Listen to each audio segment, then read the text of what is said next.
ये कहना है कि आपने सिस्टम्स को बहुत कॉम्प्लिकेट कर दिया था, बहुत जटिल कर दिया था, हमने उनको आसान कर दिया।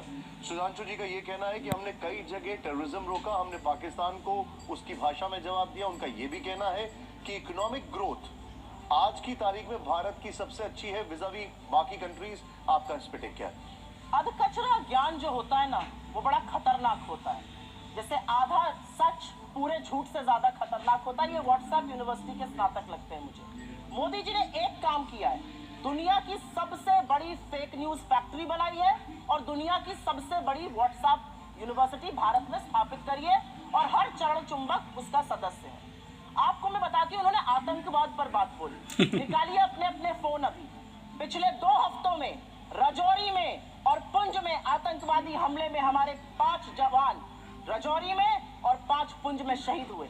इस देश के प्रधानमंत्री के पास एक क्रिकेटर की उंगली टूट जाने पर ट्वीट करने का वक्त है, लेकिन एक वक्तव्य इस देश के गृह मंत्री का, इस देश के प्रधानमंत्री का हमारे 10 जाबाजों की शहादत पर नहीं आता। आपको क्या लगता है, आप आतंकवाद को स्वीकारेंगे नहीं, एक्सेप्ट नहीं करेंगे कि हमारे जाबाजों की शहादत हुई है तो वो बंद हो जाएगा? उन परिवारों से पूछिए, क्या उनको सम्मान और श्रद्धांजलि इस देश के प्रधानमंत्री को नहीं देनी चाहिए? आप मौन क्यों हैं? 10 जाबाजों की शहादत हुई है पिछले 2 हफ्तों में। 20 जाबाजों की शहादत हुई चीन में, वहां पे गलबैया कर रहे हैं, झूला झूल रहे हैं चीन के साथ, साबरमती में बैठ के शहनाई सुन रहे हैं। ये बात करेंगे चीन पर? 18 बार प्रधानमंत्री चीन में गए, भगवान जाने क्या चीन से रिश्ता है तो चीन का नाम लेने में कतराते हैं। क्यों डरते हैं हमारे प्रधानमंत्री चीन का नाम लेने में? ये सवाल मैं पूछती हूँ, ये सवाल देश पूछता है। 20 जाबाजों की शहादत हुई है। इन्होंने कुछ बातें बोली और उन बातों को बोलने से पहले मैं एक महिला हूँ, आधी आबादी की बात कर लेते हैं। यहाँ से मुश्किल से 10 या 15 किलोमीटर दूर पर इस देश की सबसे डेकोरेटेड, सबसे सम्मानित वो लड़कियां जिन्होंने बड़ों बड़ों को पटखनी देके हम सबके सीने गर्व से चौड़े किए हैं, 1 महीने से बैठी हैं और यौन शोषण का आरोप आपके सांसद पर लगा रही हैं। आपके मुंह से एक शब्द नहीं फूटता है, एक शब्द नहीं निकलता है मोदी जी के मुंह से, एक शब्द नहीं निकलता है अमित शाह के मुंह से। क्या ऐसी आपकी फंसी है ब्रजभूषण शरण सिंह से कि आप नहीं बोलते? ये सवाल मैं एक महिला होने के नाते पूछती हूँ, मैं एक महिला होने के नाते पूछती हूँ। बिल्किस बानो के अपराधियों को किसने रिहा किया? क्योंकि वो मुसलमान थी तो आप बोलेंगे नहीं। अंकिता ठाकुर का जिसने कत्ल किया, जिसने उसको जिस्म फरोशी में ढकेला, वो आपके विधायक का बेटा था। आप क्यों चुप है? आपने वहां पर इमारत ही गिरा दी कि सबूत ही ना मिले। आपका विधायक दोषी पाया गया है हत्या और सामूहिक बलात्कार का, कुलदीप सिंह सेंगर। ये बात करेंगे महिला सुरक्षा पर। ये चूड़ियां भेजते थे प्रधानमंत्री को, आज इनके मुंह से एक शब्द नहीं फूटता। महिलाएं इस देश की पूछ रही हैं और आपको भी पूछना चाहिए, क्यों चुप है मोदी सरकार? जब हमारी बेटियां जंतर मंतर पर 1 महीने से बैठी हैं, उन लड़कियों के आंसू देखकर, आज की खबर फिर से मैं कोट कर रही हूँ, एक समर कैंप होता था साक्षी मलिक बनने के लिए, तमाम लड़कियां वहां पर आवेदन देती थी। आज की स्थिति यह है कि बलात्कार और यौन शोषण की खबरों के बाद एक एप्लीकेशन नहीं आई है। ये इस देश की बेटियों के साथ ये कर रहे हैं, ये हमें पाठ पढ़ाएंगे। इन्होंने एक बहुत बड़ी बात बोली और वो बात बोलते बोलते पाकिस्तान पर चले गए। आज तक इस देश का ये न्याय था कि आज तक आईएसआई ने हमारी जमीन पर पैर नहीं रखा था। आईएसआई को पठानकोट बुलाकर आप निरीक्षण कराते हैं, लाहौर आप चले जाते हैं लपके हुए, भगवान जाने सेवई खाने या बिरयानी खाने, और सवाल हमसे आप पूछिएगा। आसिया अंद्राबी आपका चेहरा बनती है श्रीनगर में और सरहद पार जाके आतंकवादी गतिविधियों में शामिल है। आप एक दुर्दांत आतंकवादी को, यूसुफ को वहां पर टिकट देते हैं क्योंकि आपको अपनी सत्ता करनी है। ये कैसे लोग हैं? ये किस तरह के लोग हैं?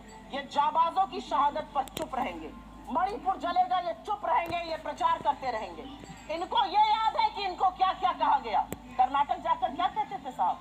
मुझे फलाने ने ये कहा। कर्नाटक ने क्या कहा? कर्नाटक की जनता ने कहा मुद्दे है बेरोजगारी, मुद्दे है महंगाई और मुद्दा है भ्रष्टाचार। अगर उस पर बात होगी तो हम बात करेंगे, नहीं तो विपक्ष में बिठाने का आपको काम करेंगे। साहब हिमाचल गए थे, हार गए, कर्नाटक गए, हार गए, और ये विश्वगुरु बने फिरते हैं। इनकी बातें सुन लीजिए तो भारत शायद 1947 में ही आजाद हुआ हो, के बाद अब 2014 में आजाद हो गया हो। मेरा अपना मानना है कि कुछ बातें जब समझ में नहीं आती है उसको नहीं बार बार बोलना चाहिए। मैंने आपको एक बार पहले भी शो पे समझाया। हम मैन्युफैक्चरिंग कर रहे हैं मोबाइल की, जी नहीं, हम मोबाइल फोन की असेंबली कर रहे हैं। हमारा जो इंपोर्ट का बिल बढ़ा है वो इसलिए बढ़ा है क्योंकि हम उतना पार्ट असेंबल कर रहे हैं, वैल्यू एडिशन नेगेटिव है। हमारा जो कार का एक्सपोर्ट का मार्केट था वो कम हो गया है, सच को स्वीकारिए साहब, तब आप सच का समाधान कर पाइएगा। बेरोजगारी नहीं है, महंगाई नहीं है, अडानी ने कोई महाघोटाला किया ही नहीं है, चीन है ही नहीं। जब आप आंखों पर पट्टी बांधकर शासन चलाइएगा तो देश का वो हाल होगा जो हो रहा है। मैं तो एक महिला होने के नाते एक ही सवाल पूछना चाहती हूँ कि हाथरस की गुड़िया को आप 2:30 बजे जलवाएंगे, दोषी रेप में आपके विधायक पाए जाएंगे, आपके सांसद के ऊपर यौन शोषण का आरोप है, आपके विधायक का बेटा एक लड़की के कत्ल का मुलजिम पाया जाता है। आप अब महिलाओं की बात कब करिएगा? बेटी बचाओ बेटी पढ़ाओ का नारा देने वालों से यह सवाल मेरा है कि साक्षी मलिक और विनेश फोगट से आप कब मिलने जाइएगा, उसका जवाब दीजिए। जवाब दे दूं। पहली बात तो व्हाट्सएप यूनिवर्सिटी का कमाल देखिए साहब, असेंबली होती है वैल्यू एडिशन निगेटिव हो जाता है। अरे भैया ऐसा कहीं होता है? अगर कहीं पर कोई आपको असेंबल करने को देता है तो अपना प्रोडक्ट देते तो आप उस पर सर्विस चार्ज लेकर ही बेचेंगे। $1 बिलियन का हम लोगों ने एप्पल के फोन एक्सपोर्ट किए हैं असेंबल करके ही। 25% आईफोन 14 भारत में बने हैं। इसे कहते हैं व्हाट्सएप यूनिवर्सिटी या राहुल गांधी यूनिवर्सिटी, आप जो भी समझ लीजिए। अब दूसरी बात मैं कहना चाहता हूँ, दूसरी, अरे भाई आपने हमने आतंकवाद की इतनी घटनाएं उत्तर से दक्षिण तक बता दी। अब दक्षिण कश्मीर के 4 जिलों में रह गया है, वो दिखाई नहीं पड़ा, उसके लिए इनको आंकड़े चाहिए। पर मैं कह सकता हूं हमारी सरकार के किसी नेता ने आतंकवादियों के लिए आंसू नहीं बहाए। हम ये कह सकते हैं हमारे किसी नेता ने आतंकवादियों के लिए पलक पावड़े नहीं बिछाए।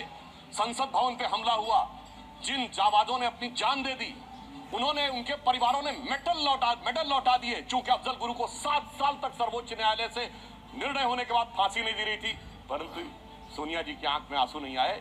बटाला हाउस के इनकाउंटर के आरोपियों के लिए आंसू आए। हमने किसी जाकिर नायक को शांति का मसीहा कहने वाले, इशरत जहां को बेटी कहने वाले, अफजल को हालात का मारा कहने वाले, हाफिज को साहब कहने वाले, ओसामा को जी कहने वाले, बुरहान वानी को भटका नौजवान कहने वाले आतंकवाद पे भाषण दे रहे हैं। इसलिए अब महिला की बात करता हूं। बिल्किस बानो की बात ये कर रहे हैं, 14 साल वो लोग जेल रख के आए, मुस्लिम थी इसलिए बोला। इसी पश्चिमी उत्तर प्रदेश में एक मुस्लिम महिला थी इमराना, जिसके साथ उसके ससुर ने बलात्कार किया और मौलवी ने फतवा दे दिया कि अब आज से वो अपने ससुर की पत्नी और पति की मां हो गई। और जलवाए जलाल से वो मौलवी साहब विद्यमान थे, क्यों नहीं बोला? ये इनका महिलाओं के प्रति सम्मान था। हमारे यहाँ किसी ने नैना साहनी को तंदूर में जलाया, छोड़िए वो सब आरोप प्रत्यारोप। मैं तो 100 बात की बात कहना चाहता हूँ, वो कहाँ गए उन लोगों का सम्मान करते थे जिन्होंने कश्मीर वैली में लिखा, छोड़ के चले जाओ हिंदुओं से और अपनी बेटियों को छोड़ जाओ। वो गिरजा टिक्कू जिसके साथ सामूहिक बलात्कार के बाद आरे से काट दी गई और चू नहीं निकला किसी के मुंह से। वहां एक किसी महिला एक के साथ नहीं, पूरी कम्युनिटी के साथ हुआ और सब मौन साधारण किए रहे, क्योंकि वो सेक्युलरिज्म का सुंदर संगीत था, उससे इनको वोट मिलने थे। कहते हैं आईएसआई भारत की धरती पे नहीं था। मैडम आपकी सरकार के समय में रिपोर्टें हैं आईएसआई के कितने मॉड्यूल्स काम कर रहे थे, और जो आप बता रही हैं वो कहानी तो बहुत पुरानी हो गई।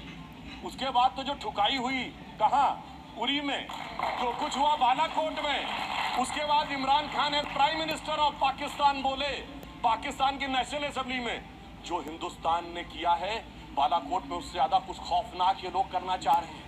आप ये सोचिए, आप शांति के कबूतर उड़ाते थे और हमने बाज उड़ाए हैं गुरु गोविंद सिंह जी की तरह। और आपने लास्ट में कहा शायद देश 1947 में, 2014 में नहीं, आप 47 से मानते हैं, ये राष्ट्र सनातन है, चिरंतन है, 1947 में पैदा हुआ नहीं है। इसीलिए इस राष्ट्र को कोई अपने को फादर कहने लगता है, कोई क्रिएटर कहने लगता है, कोई राष्ट्र का निर्माता कहने लगता है। ये राष्ट्र वो है। अब लास्ट में एक बात करूं, कर्नाटक बात की, बिल्कुल अच्छी बात, पर मैं पूछना चाहता हूं, कर्नाटक में चुनाव परिणाम आए, हम हारे और ये जीते। ऐसे मैं स्टॉक को